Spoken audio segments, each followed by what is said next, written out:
college football on. We're about, I feel like, a couple weeks, really like 2 weeks away from full-on sports betting time of the year where you've got college basketball, NBA, college football, NFL, you've got NHL back on. Everything's on right now, and it's a joy. It's ready. I'm ready. It's the best time of year for sports, in my opinion. And fellas, that's what we're going to get into today. What we're looking at tonight in the realm of sports. We've got NBA on, we've got NFL on. Our first day on the airwaves, in which we're going to be probably giving out official punches for both the NFL and NBA in the same night. Before we get into all those picks, I want to ask you guys how you're doing today and how the picks did last night for the official punches. JR, we missed you yesterday, so we'll start with you. You had to deal with some family stuff, obviously, duty calls, but how are you doing today? How's your week been? Yeah, we're good. Can you hear me? Yep. All right, just making sure. New headphones on today. So family's good. We're all sick over here, but overall 7 out of 10. Last couple of days have been rough since getting back from out of town, but we're ready to lock in, get some things going. I'm feeling a little bit better today overall. As far as my 2 plays for, Wednesday, I believe, due to double overtime, and since Kevin Durant can't hit one single free throw to close the game out, we would have covered both legs of the Kevin Durant and Shea. For Tuesday night. Yeah. KD was over 23.5, which he still lost that, even with double overtime. So we probably would have still lost that one, but Shea under 32.5 was a loss as well. He finished with 35 after double overtime. So we would have potentially finished 1 and 2, but instead we go 0 and 2, drops us down to 10 losses from previous week of 8. So we will redeem ourselves this week. We sure will. Curtis, how about you, my man? Yep, everything going well. It's been a pretty busy day and week. As far as the plays go, we had Anthony Davis over points and rebounds, 35.5. He finished with 35, had 15 after the first quarter, was looking pretty good, and just couldn't get shots to fall. He finished 7 of 22, so missed 15 shots, but the volume was there, so we get hooked on that. But we did catch the John Collins over points and rebounds at 17.5, which was pretty much a sweat all game. He had 4 at halftime. Got it going, second half and pretty much garbage time where the Clippers were getting blown out to the Jazz. So we finished 1-1 on yesterday's official punches. Yeah, same here. 1-1 on my 2 official punches, and then the plus money play was the Pelicans money line, which unfortunately looked great all game. I mean, shout out to the Pelicans, even without DeJounte Murray, letting Jeremiah Fears go out there and make it happen as a rookie. Trey Murphy looks good. Herb Jones looks good. And Zion, of course, looks good. When you don't have all of those guys out there on the floor at the same time, though, the offense was not where you want it to be. The defense is what I thought it was going to look like, and that's what I thought they could hang their hat on and get their first win of the season. But ultimately, that Grizzlies offense picked it up pretty massively there in the second quarter and in that fourth quarter. It's weird. Both teams went back and forth and who had the momentum, it felt like. But don't hit that there, though. So I go 1 and 2 on the night, 1 and 1 in the official punches there. It's all good, though, fellas. It's getting into it. It's the first week of NBA action. Not everything's going to go as planned, but obviously we are going to try to make things happen as much as possible here with these player props because that's what we are on. And there's a lot of good odds out there. They've seemed like the bookmakers for the NBA have prioritized getting these spreads and over-unders and actually games correct with the teams, and the priority on the player props has shifted a little bit. It's also beginning of the season. None of they're going off last year's averages, and you don't know what to make the rookies' numbers. I was able to hit a little bit of a rookie parlay last night, which was cool, but that's just you're just hoping at that point. But I feel like the player props have all been pretty good so far this season in terms of like getting good odds on pretty realistic stuff versus last year. I felt like it was this guy to get 20 minus 600, this guy to get 25 minus 110. Like what's going on now you can go get that 20 for minus 330 or whatever. So when you're building up parlays, trying to get to those minus 100 and plus 100, 2 and 3 leg props, just trying to find all the safe stuff. I feel like right at the moment we've got more of an opportunity, but fellas, I want to look into tonight. Before we get into our NBA talk tonight, I want to get into the NFL. Lazard guy's been chatting to us. He's been sending some plays in. He's been getting incorporated with our new X account and getting his thoughts out there. I believe he's on Jordan Mason 2+ touchdowns tonight. He likes Jordan for 2+. I believe they're not taking Aaron Jones off of IR tonight, so it is going to be Jordan Mason getting all the carries. He's plus 165. I thought he was back. I thought he was back too, but apparently they're not taking him off IR. I guess they haven't decided if he's actually going to play tonight. Maybe that's changed, though. That was like the case like 3 hours ago. I haven't looked at many things. I haven't seen any updates before I went on the radio. But I saw that he was still on, like, I literally said they're keeping him on IL, but he's going to be suiting this game. Like, I don't know what that means. It's like you're going to take him off of the injury reserve right before game time then? Don't you have to do that the day of the game or the day before the game? I don't really know how those rules work with the IL, but I want to get into tonight's Thursday night football matchup. We gave out some winners last Thursday night. Thursdays have been the best day on the show so far, and it's time to continue that on this Thursday on the Ticket Puncher Show. Curtis, Philly, before we get into actual punches and stuff, what are we feeling about this game just in an overall sense? Curtis, Philly, we'll start with you. Vikings, Chargers, do you have a lean just on the game? Do you have like a reasoning for you feel like who's going to potentially be in position to win this game? Yeah, it should be another good, Thursday night. I'm leaning towards the underdog. I know this number has kind of dropped. Was at 3.5 at most places. Now I'm kind of just seeing 3s. Chargers pretty banged up on that offensive line. I'm still don't know who's going to start there. If Joe Alt's going to make his presence tonight. If he's out, I really will be leaning heavy into the Vikings +3 and maybe even the money line. And I also lean to the over. I think both of these defenses can be exploited. So Vikings +3.5 and the over 44.5 are both some strong leans I have. Love that. I'm with you there. JR, anything you're looking at in particular just on the game as a whole before we get into the picks? Yeah, I mean, I like Chargers to win. I think they've been beat up, but I do think they bounce back in this game at home. Aaron Jones is active. They have made him active. Yeah, as of 10 minutes ago. So okay. I'd be a little bit scared, Lazard, on that 2 TD, baby. Oh, Lazard. So that's why I liked Mason for 1. I think that even with him coming back, they should still go back to 50-50 until Aaron's fully healthy. Yeah. Let's whip out the playbook here. We're just doing team right now, no props. Yeah, or just how you feel about the game in general. Yeah, I mean, it'll be an interesting game. I think you're adding in Jones back, so I think on offense, McConnell will try to definitely get him up to speed and involved in the offense. I definitely think the receivers for Minnesota is going to have a field day after trading their safety away to the Ravens, and they're banged up on defense. But I still have this feeling that it's going to be a shootout. Maybe high 20s. Mid to high 20s. For points before we get into props. So you like the over? Yeah, I would take the over in this one. I think it's going to be a sneaky one, but I think it covers. It'll be like a 30-20 or double high 20s. Yeah, I like that. All right, I like that as well. So Philly, you think you like the Vikings to cover the +3.5? You said, JR, you like the Chargers to win outright. I can't really decide, fellas. I mean, yeah, it's tough. I don't want to, but whenever in doubt, always take the quarterback. I was going to say, when you look at the quarterback matchups in prime time, what typically happens in prime time? More times than not, I guess you can't even really say that this season, but more times than not, when it's those kind of toss-up teams, unless there's a big discrepancy in the defense, which is I don't think there really is with these two teams, with a couple of pieces missing on the Chargers defense, I don't think they're much better than the Vikings defense as it stands right now. Vikings defense, maybe not what it looks like as of last year, but when it's a toss-up like this, fellas, you typically have to go with the better quarterback, the more game-breaking quarterback who's more prone to those big, deep plays that can be the difference maker in a toss-up game. In a game like this, that's obviously Justin Herbert. Granted, Carson Wentz can still sling it. He still has amazing throwing power. The accuracy you can tell as someone who hasn't been playing every single game for the last 5 years of their career and has been going through things. You can kind of see that.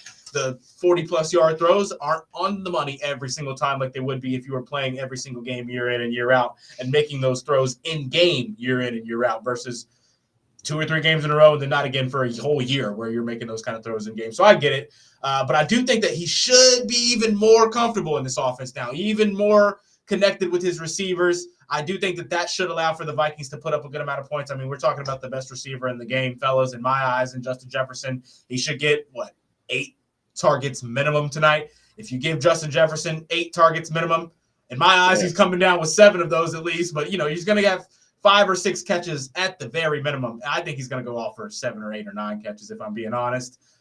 He's the kind of wide receiver that can carry you, right? Which is rare at that position, but he does have that kind of ability.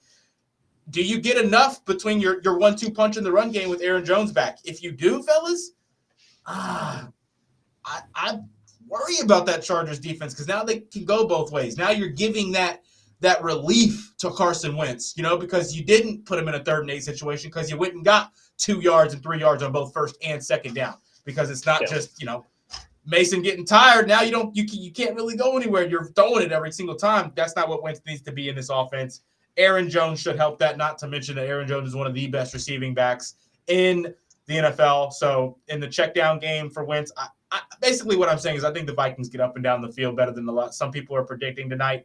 I'm with you. I'm on the plus 3.5. I think they can keep it close. I think this is one of those field goal games where exactly what the line kind of suggests is what happens, right? Opened up Chargers 2.5-point favorites. I won't be surprised if they win this game by a field goal at all. So I'm on the plus 3.5 with Philly in this game, but that's just kind of where I stand. Fellas, looking into official punches in this game for tonight, what do we like? There was a couple lines that we were looking at earlier in the week, but Philly, player props, team props, first quarter, first half, what are you feeling tonight in Thursday Night Football?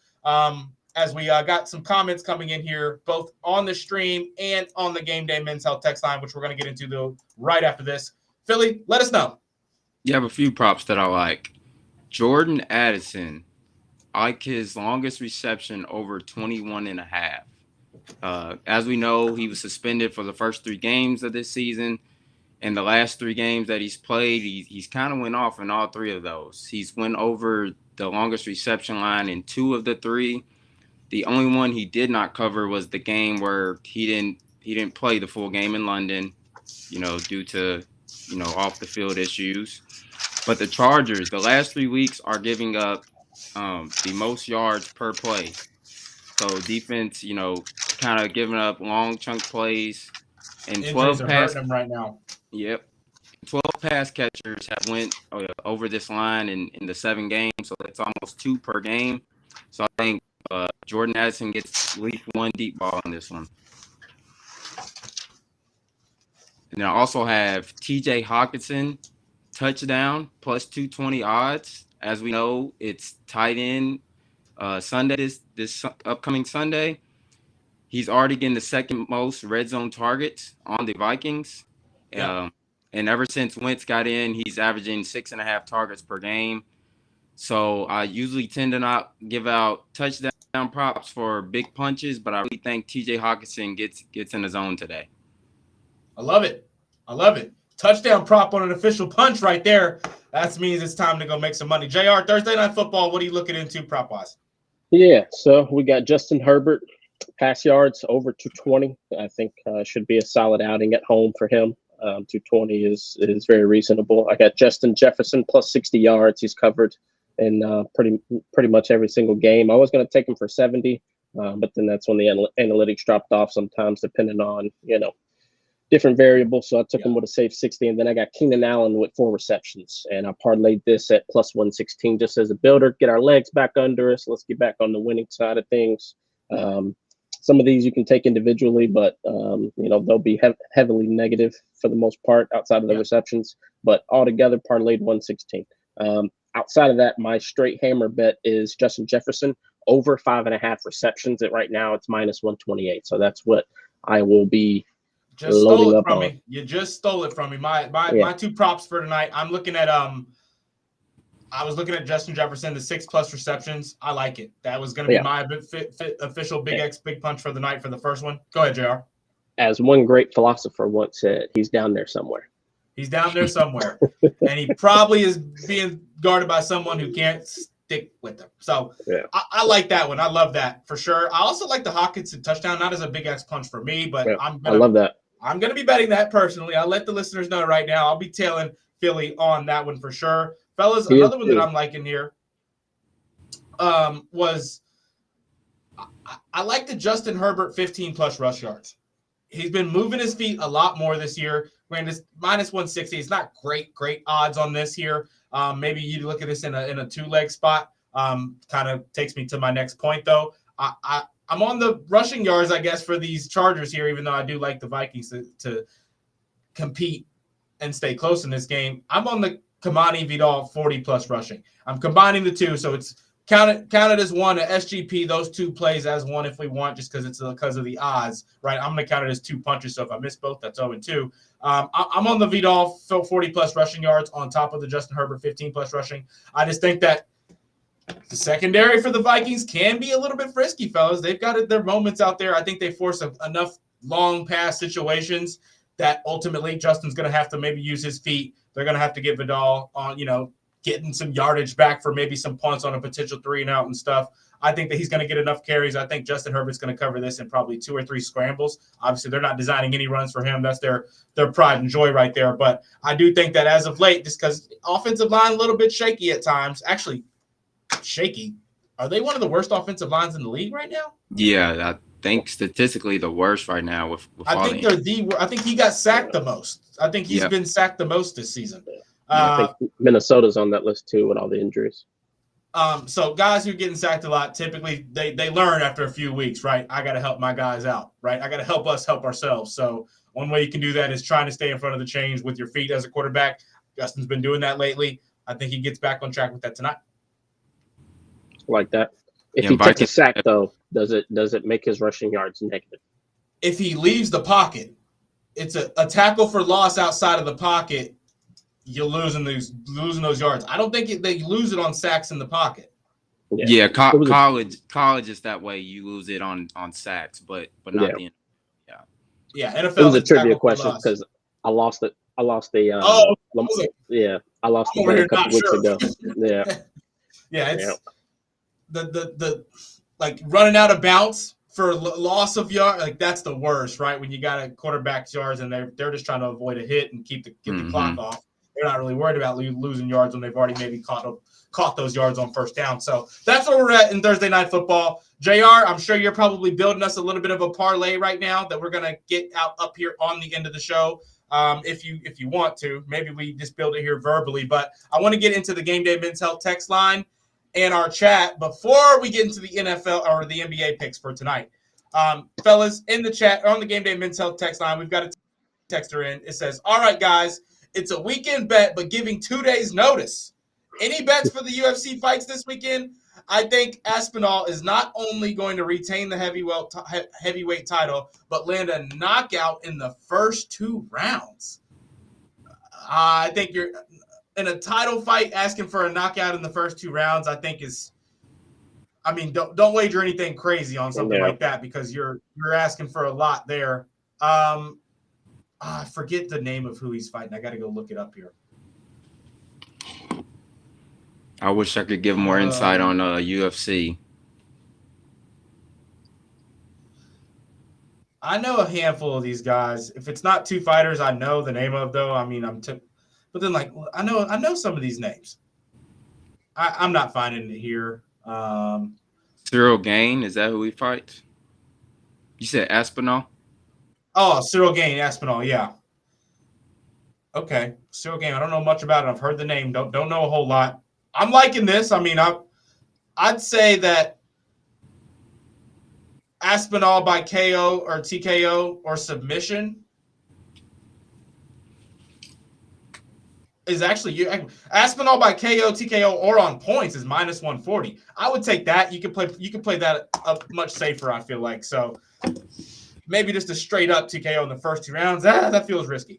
Texter on the Game Day Men's Health text line is Lazard Guy texting in, fellas. He says, using my FanDuel NBA No Sweat token on Aaron Gordon first basket. Lazard Guy, shout out to him. He hit the Evan Mobley first basket last night as well. Nice. For us. I didn't get it in time, but he caught it, which was super cool.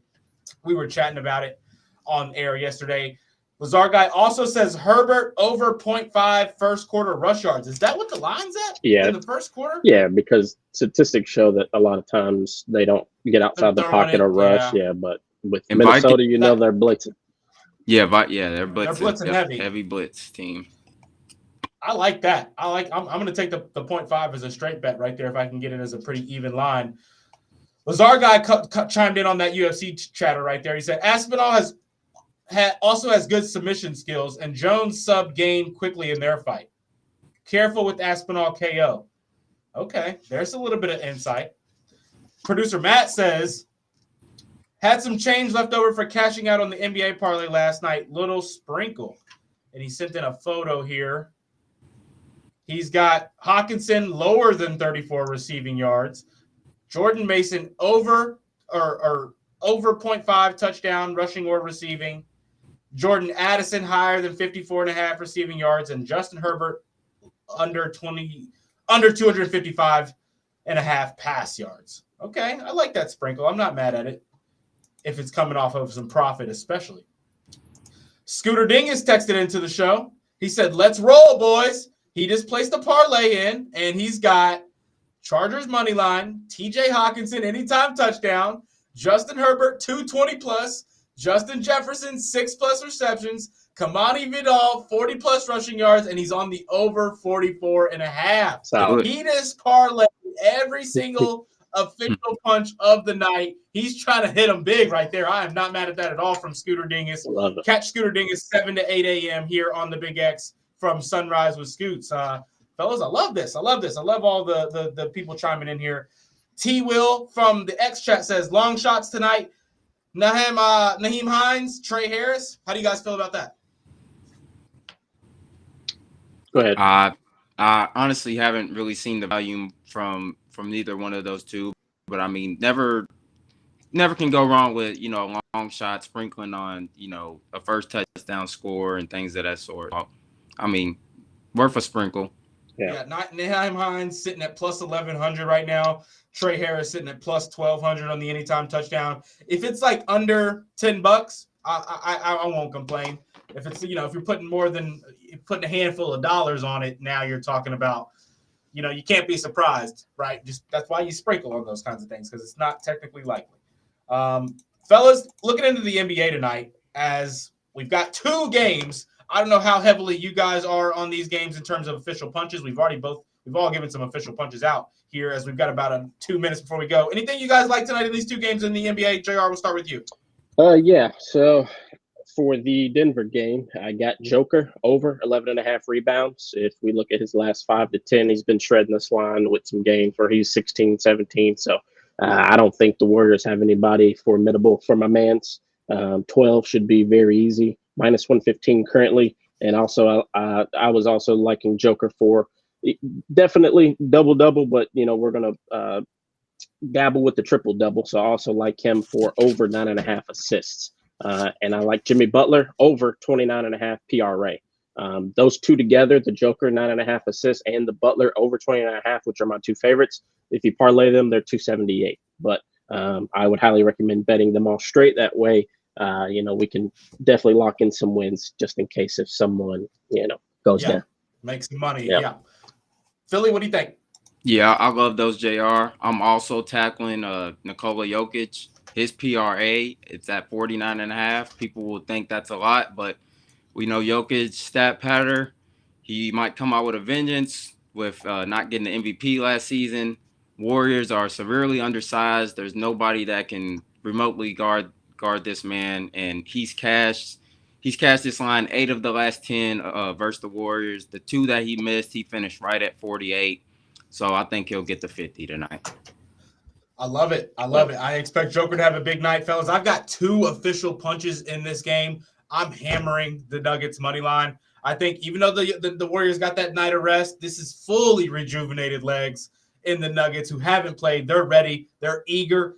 Tough that it's on the road, but I think that they get the job done here. That's going to be an official punch for me as well. My third one of the night on top of the two from the Thursday Night Football.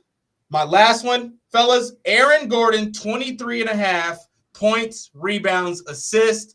For the same reasons that we think that Jokic is going to cut up tonight, fellas, I think that Aaron Gordon's going to have similar success. If Jimmy Butler's on Aaron Gordon all night long, I like how that looks in terms of him snagging rebounds, him being able to conduct things down low and not really stop him from getting into the paint. I also think the Aaron Gordon jumper is real. I'm believing in the Aaron Gordon jumper this year. So I think that, the Lions thinking he's going to score 14, 15. I think he's going to be a 20-point per game scorer or right around there. Like, he's going to be an 18-point per game plus scorer this season. And that starts tonight. So I'm on the 23.5 points, rebounds, and assists. I think he's looking at like a 16, 17, 18 points, 8, 9 rebound kind of game with 2 or 3, maybe 4 assists. So they're losing Michael Porter Jr., who was a go-to shooter for them. But you do replace him with Cam Johnson. But because of the difference in those two types of players, which not very, very different, I just think that Aaron Gordon is going to be a little bit more of a role offensively now with the changes that they've made. So that's where I'm at, fellas.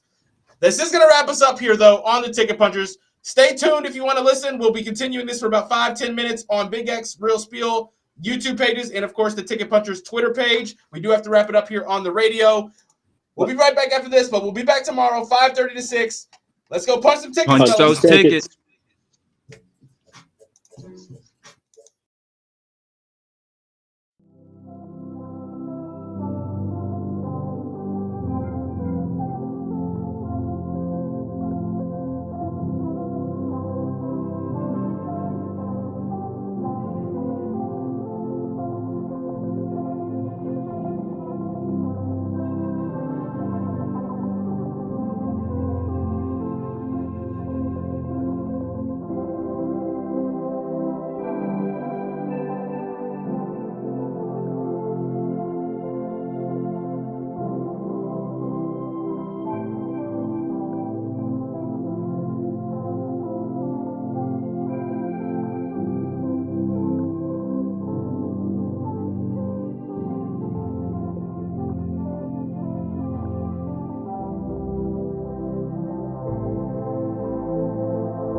All right, fellas, welcome back in. Welcome back in. JR, walk us through this parlay and looking what we're looking at right here. Yeah, so, my philosophy is the closer you get to sub 1,000, that's the best chances to take home the money bags from the book. So we got Carson Wentz 200, altered down from 220.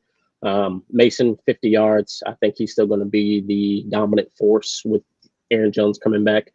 Justin Jefferson 70, no explanation needed. Addison 3, Hockenson 3. The reason why we went with the receptions instead of the yardage is because the yardage has been biting us here lately, but I do think they're going to get the touches. 3 is the safe spot for both. I definitely think Addison goes over 3 between the 4 and 6 range. Hockenson, we've had some games where, our man's here hasn't gotten, 2 catches sometimes, but I do think, Wentz is getting comfortable with him as a safety valve and checking down, but also Hawk is getting open, so easy money there. Justin Jefferson, 225, altered down, easy money there. Keenan, 3, I was going to take him for 4. McConkey, he's in the slot. I know Minnesota blitzes a lot, so they're going to be hot routing McConkey a lot, so a lot of check downs, a lot of out routes. Quentin, 2, easy money, could easily taken him for more. And then the one that could bite us, is our man Gatson here, but we should be okay.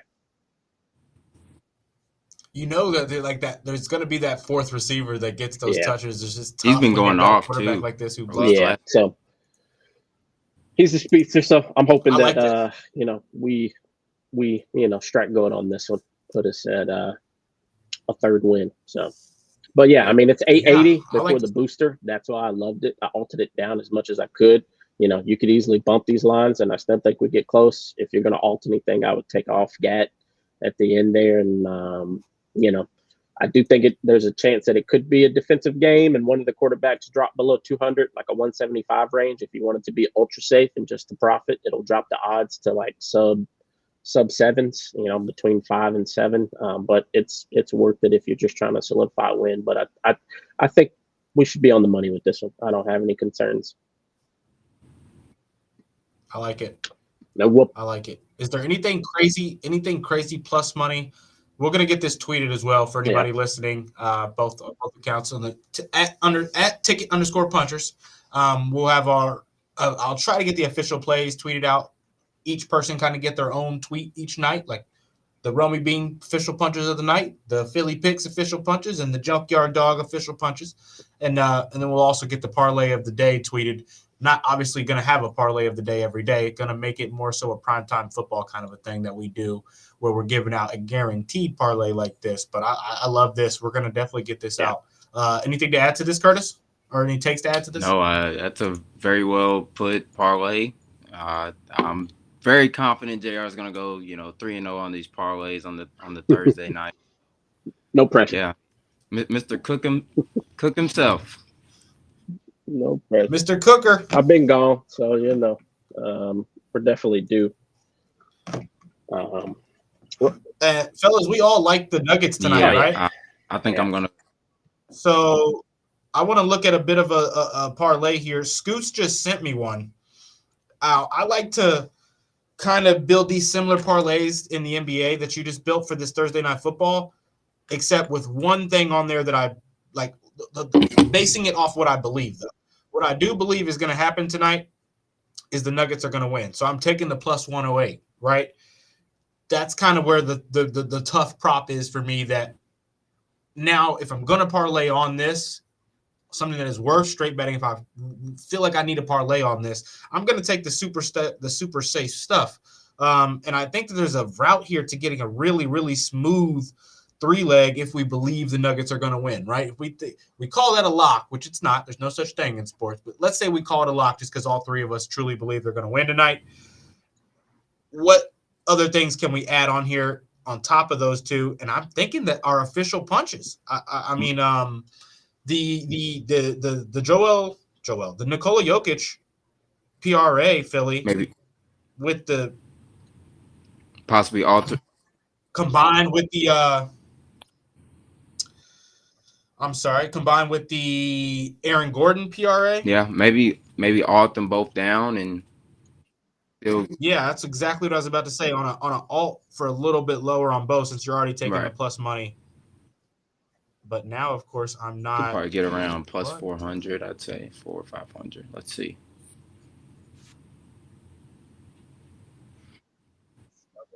App here right now. Jeez. Okay. 0.3 rebounds assist. Alt 0.3 rebounds assist. It's an alt over under. That's interesting. They still let you only alt the over under. I'm going to alt Aaron Gordon at 20.5 0.3 rebounds and assist at minus 188. And I'm going to alt Nikola Jokic at 20.5. Lines 48.5 total. 49.5. So maybe 49.5. I'm going to take the 46.5 at minus 178. Now I've got a 3-leg at plus 313. Isn't there a boost? Aren't they giving a boost out tonight? Are they making us? They're making us bet NFL. I think there's a 50% boost on FanDuel, I believe. Mm-hmm. Yeah. Well, you got to select one of the three, I believe. Oh, I already used it. Yeah, that's right. Well, they're giving one every night. Yeah. Unless. Yeah, I already used it earlier. So I forgot. I used it earlier on the Nuggets money line. Nuggets money line. Aaron Gordon 6+ rebounds for a 2-leg SGP, and then in the other game, I've got a Benedict Mathurin and Pascal. Benedict Mathurin 6+ rebounds. Pascal Siakam 15+ points. That Mathurin 6+ rebounds and that Siakam 15+ points. That 2-leg is plus 110. Actually, that's not true. This is the plus 110 is showing because when you place the bet with a boost, it changes the odds to what the odds are with the boost in it. So I can't even remember. Let me see here. Let me see what they give me when I reuse my selection here. Let's just take away those two plays. So it's plus 137 for Benedict Mathurin and Pascal Siakam. 15 plus and then 6+ rebounds. I like that. I do too. Mathurin's 6+ rebounds is kind of, he has to play enough and he has to be attacking the paint enough on the defensive end, be guarding somebody who's coming in and out of the paint, right? If he's guarding a shooter, that's pretty much not going to happen unless it's by luck. But Mathurin's that he likes fighting for rebounds, though. You know, he's an athletic rebounder. That's kind of where I'm at on the 6+. Siakam 15+ was just because I've watched Siakam have 16 points ending the third quarter so many times and finish the game with 19. You know, have 14 ending the third quarter and finish the game with 18 points, right? Basically what I'm saying is being on path for 3 quarters to score 20 or 20+ and then not doing it. So I'm staying away from the Siakam 20+. Even it's like, yeah, he's going to shoot more with Halliburton out there. Halliburton was spoon-feeding Siakam for a lot of the possessions out there. So I took him at 15.5, so we're aligned there. Yeah, Siakam. So I got the 15+. Oh, sorry, I got 15.5 alt points. That's the same. Oh, yeah, I love Siakam this. always comes 15. I mean, even with Howie. Without, he'll definitely get 15. Yeah. So I got a plus 702 on 4 legs right here. I put all these on one ticket, but I would highly recommend splitting them into 2, which we can post the all-in-one link, and you can, separate what you want or bet it all together. I only put 27 on it, but I altered it down. I just couldn't nail down what it's going to be like without Turner and without Halliburton. I know there's going to be, definitely a shakeup. I mean, it could be one of those OKC whoppers, right out the gate. And, even though it is at Indy, I'm afraid it's at Indiana, but OKC's full throttle, even without Jalen Williams. So they got enough bodies to throw at Shea, which we learned that Nimbard takes pride in guarding him. But I do think that's going to be a grudge match all night. But it's just going to be a matter if the Pacers can, shoot the ball well tonight or not. But Halliburton and no Turner is big blows. Man, I'm seeing 71% of the money line bets coming in on the Chargers. Really? 60% of the spread bets. 60% of the spread bet. Well, this is just the what they show you on DraftKings. Okay. It's not the official. I'll look up the. Just those little stats they show you on DraftKings, which that could be fake. There's no way to know if that's even real, or how often they're updating that, or if it's fully the computers doing that based on the actual DraftKings bets. But according to DraftKings, 71% of their money line bets going to the Chargers, 60% of their spread bets at -3 going to the Chargers, and the over, 79% of people betting the over. So that's not good, I guess. I mean, here's what's weird, though. Every time there's a 70% money line favorite in a primetime game this season, they've lost. Yeah, so far. So far. So they are, and that's just what on DraftKings, right? That's not even like 70% money line favorite. Money line. Basically, what that means to me is that it's gonna feel like a toss up for 3.5 quarters. It's 60% of the money is going towards Chargers, only 40% towards the Vikings, probably due to the home court advantage for the Chargers. Spread is 3.5. It's moved. Plus 3.5, 60% of the money is going towards Minnesota. There, only 40% to the Chargers due to the recent losses on the road. Over is cashing or pulling 60% of the money, only 40% of the under. So I definitely think over, and it's a tricky one, man. I don't love the money line or the spread, really. I would take the points if you were trying to lock something in. If you want to be risky, I would take Chargers money line. I just feel like people are catching on to the trend of favorites losing, so I think it's going to probably flop. What do we got, about an hour or 2 hours until game time here, 8:15? Yeah. So I think the needle will continue to move backwards. It was 78% earlier before the show. So just in 30, 45 minutes, it's already flopped. But I think it's going to move closer to 50-50 and then probably a 55 type of slant, maybe towards Minnesota, give or take, closer to game time once the true edge gets pushed out. All right. I love it. Is there anything else we haven't addressed tonight, fellas? I mean, we haven't I don't know about you yet, Philly, but I haven't gotten to do my dig into hockey like I thought I was Yeah, going I to haven't by this either. point at the start of their season. I just called me yet. I haven't had my calling. I know the Winnipeg Jets still nice. I know the Colorado Avalanche still nice, but I got to Yeah. start doing a little bit of a dig, seeing if there's some teams that are consistently good, so we can start maybe jumping on them a little bit. But outside of that, fellas, South Alabama, Georgia State in football. Ugly game. Oh You know, man. I will throw Two- couple bucks maybe on South Alabama 6.5, just because I think that they're a little bit. I think Georgia State's worse, but Yeah. that's a funky game that shouldn't Out of the have a 1 and lot of 6 dollars teams. on it. And then we'll do our Dodgers talk tomorrow. You know, Dodgers, Blue Jays tomorrow. We'll get into that as well. So, fellas, this is going to wrap us up here on the Ticket Punchers. Let's go punch some tickets. Let's go make some things happen. To our listeners, shout out to you guys. We wouldn't be doing this if you guys weren't listening. Wouldn't be possible without you. Shout out to the podcast listeners as well. I know ticket_punchers. We're going to push out all of our plays and post links to what we have as far as parlays. So, if y'all want to tell along, Punchers, give us a follow, give us a retweet, please. It'll help us out. And we'll be back tomorrow, 5:30 to